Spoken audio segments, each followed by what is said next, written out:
Hey guys, Noah here. So I just wanted to kind of have a little talk here, just about Tourette syndrome in general and kind of what it's like to be diagnosed with it. Like right when you first get that diagnosis. And so for me personally, I grew up doing weird things. We never really knew. My family never really knew why I was doing these things, and I was just like, I was kind of set off by it. I was like, you know, I can't really control this, but at the same time, my mom's telling me to stop. My grandma's telling me to stop. My dad's telling me to stop.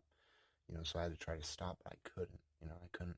I couldn't get myself to stop doing these things that I so badly wanted to stop doing.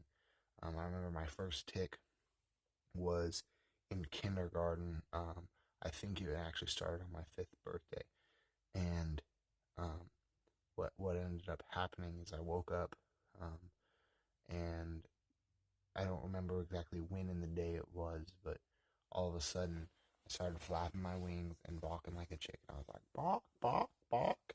And, to me it was funny, and to my family it was funny, but all of a sudden my family started getting annoyed when I was doing it over and over again throughout the day, and then over and over again throughout the week. And then when school started, I would do it in school, and my teacher would send me to the office and say, like, you have to go for an attitude adjustment because you obviously don't understand that we want you to stop doing this.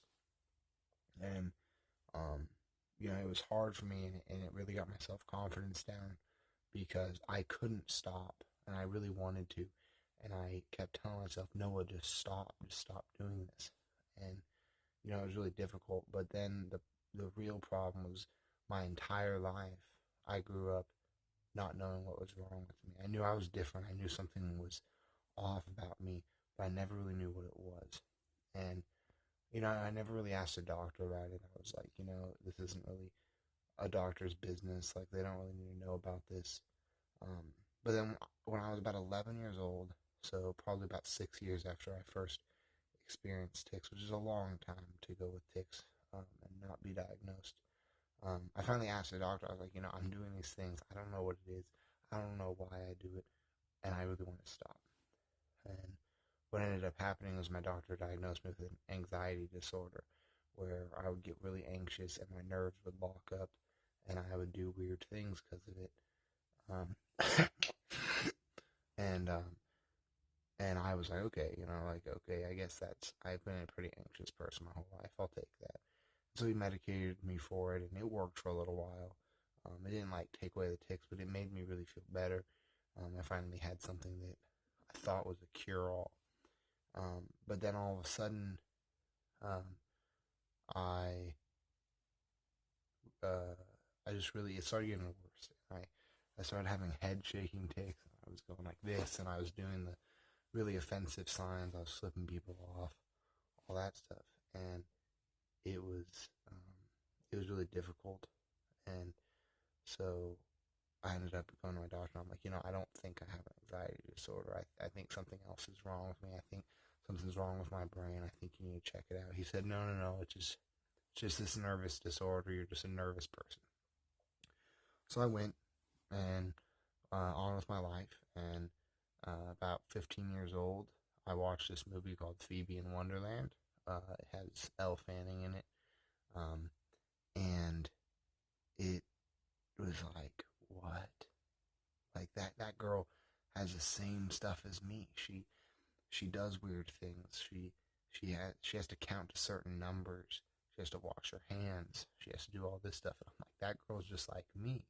And I was like, but she's so young. Like, we can't have the same thing. And at the end of the movie, she was diagnosed with this syndrome called Tourette Syndrome.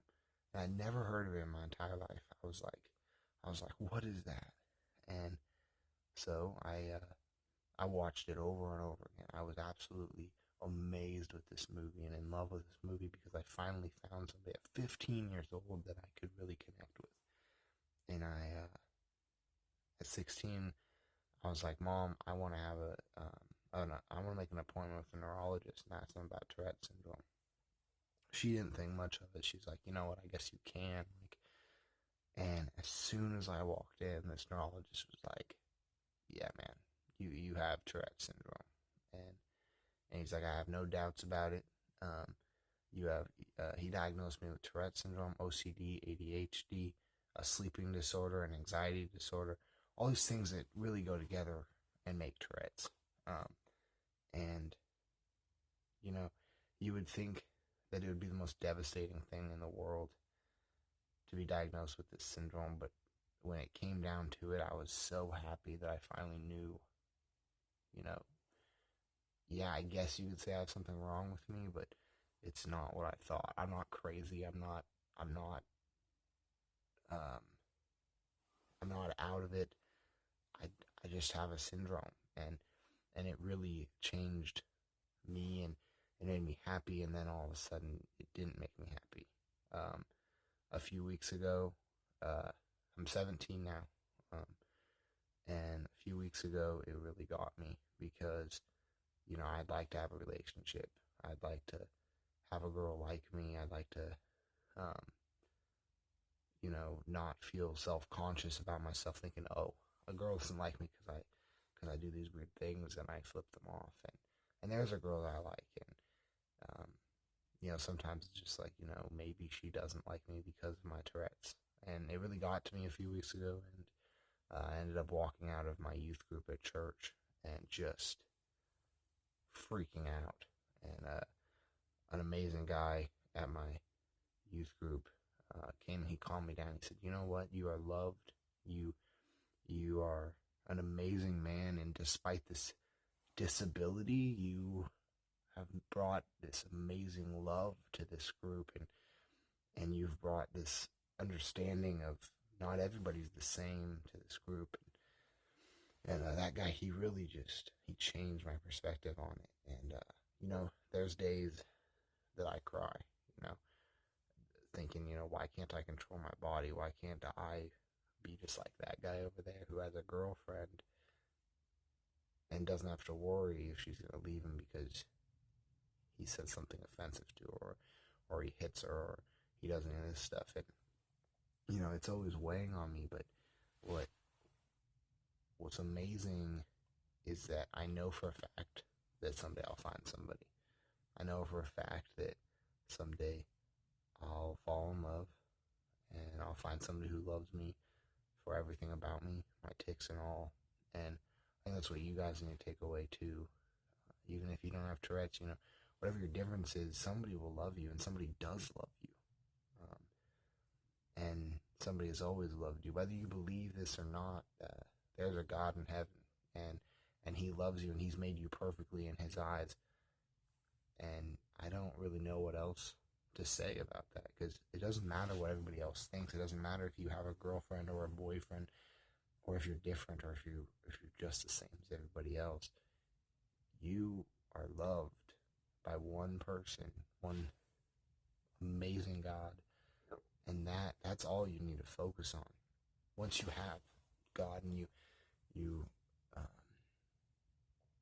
you welcome God, He just loves you, and no diagnosis, no hatred, nothing is gonna ever get you down when you have God on your side.